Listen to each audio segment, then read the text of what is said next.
Welcome to Woggle Guides. In this guide, we'll look at how to display the word count in Google Docs.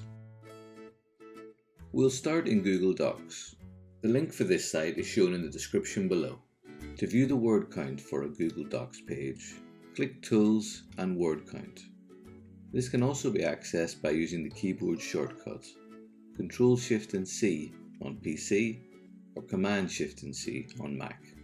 The word count shows a count of the number of pages, words, or characters in the current Google document. A separate count is also shown where the count of spaces is removed. If you want a word count for only a small portion of your document, you can do this by firstly selecting the text you want to be counted.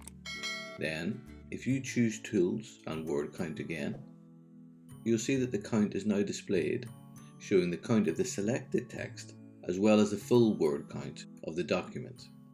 You'll see that there's also an option to display word count while typing.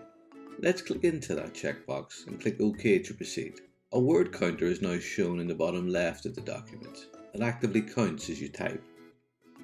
If you click on the down arrow, you can change the focus of the count to characters or pages. To close the word counter, just click on the downward arrow again and choose Hide Word Count. I hope you found this Woggle guide useful. If you have, please like or subscribe so that other users can find it too. Thanks for watching, and do look after yourself until next time.